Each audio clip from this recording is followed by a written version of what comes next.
हो, अगदी थोडक्यात सांगा काय मागणी आहे इथे आज लोकमान्यचे तुमचे जे इथले जे कर्मचारी आहेत ते आंदोलनात बसलेत गेटला, काय मागणी आहे? लोकमान्य हॉस्पिटल चिंचवड आणि लोकमान्य हॉस्पिटल निगडी हे दोन हॉस्पिटल ॲक्च्युली ट्रस्टचे आहेत.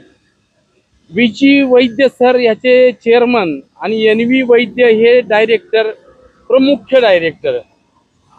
जवळपास 40 वर्ष जुनी ह्या हॉस्पिटल्स आहेत आणि सुरुवातीपासूनचे हे परमनंट कर्मचारी या ठिकाणी जवळपास एकूण कर्मचारी दोन्ही हॉस्पिटलचे 500च्या घरात आहेत. परमनंट वर्षानुवर्ष हा नावलौकिकाला आलेलं हे हॉस्पिटल अचानक करोना कालावधीमध्ये तर हे हॉस्पिटल पूर्ण चारायचं.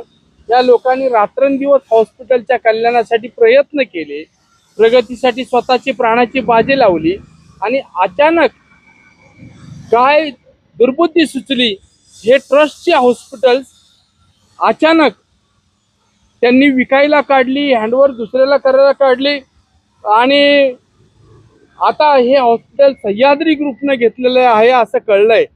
सह्याद्री ग्रुपचे चारू आपटे चेअरमन आहेत, त्यांनी घेतलं असं कळलेलं आहे. डॉक्टर एन व्ही वैद्य आणि विजी वैद्य यांची हॉस्पिटल्स. सगळ्यात महत्त्वाचं, सह्याद्री ग्रुपनी सांगितलं ह्या हॉस्पिटलला की तुम्ही माणसं सगळी काढून द्या, आम्हाला कॉन्ट्रॅक्टमध्ये भरायचे, परमनंट नकोय. एकाच दिवसामध्ये 450 कामगार देशोधडीला लावले. केलेल्या 10 महिन्याचं काम केलं, त्या 10 महिन्याचा पगार दिला नाही, कोविडच्या काळातला पगार दिला नाही. आज इंडस्ट्रीयल कोर्टामध्ये 2.5 वर्ष हे लोक चक्रा मारतायत, तारकावर तारका मॅनेज करून. तिथली मॅनेजमेंट जे आहे असेच 2 टगे त्यांनी ठेवलेत. एक मॅनेजमेंटनी जे फक्त तिथं मॅनेज करतात, वरती तारका घेणे वकिलांमार्फत सगळं, आणि ह्या कामगारांना देशोधडीला लावलंय. फक्त एकच चूक केली यांनी की 19 वर्ष राष्ट्रीय श्रमिक आघाडी संघटना इथं कार्यरत होती, यातल्या काही लीडरना त्यांनी फोडलं आणि त्यांनी बाहेरची युनियन केली, एक पुन्हा मुंबई बाहेरची. आणि त्या युनियननी इकडे गेल्याबरोबर 450-500 कामगारांचा कार्यक्रम झाला आणि त्यामुळे आज या ठिकाणी जे काही पगार 10-11 महिने नसल्यामुळे उपासमार चालू आहे. पुन्हा आज आंदोलनं चालू आहेत. माननीय आयुक्तांच्याकडं, कामगार आयुक्तांच्याकडे या संदर्भातली बैठक झाली. माननीय विधानसभेचे उपाध्यक्ष अण्णासाहेब बनसोडे यांच्याकडे बैठक झाली.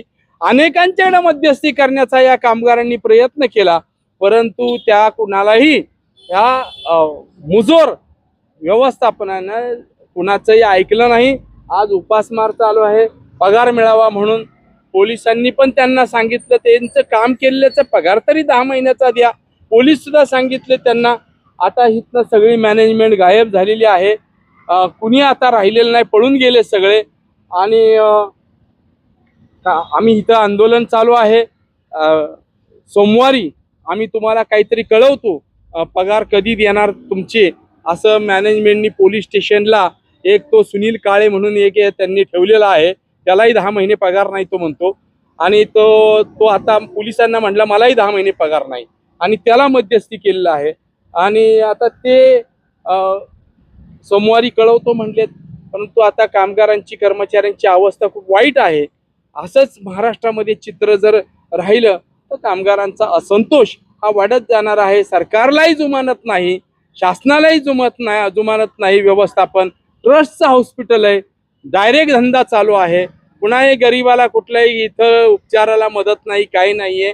आता सोमवारी म्हटले, जर सोमवारी कुठलाही त्यांनी पगार केले नाहीत तर मात्र मला खात्री आहे सह्याद्री ग्रुपचे चारू आपटे एक सभ्य ग्रस्त आहेत, नावाजलेलं नाव आहे. ते कामगारांच्या बाबतीमध्ये सहानुभूतीनं विचार करतील आणि या कामगारांना पगार द्यावा 10 महिन्याचा आणि पहिलं कामावर यावं, ही एक प्रमुख मागणी आहे आमची.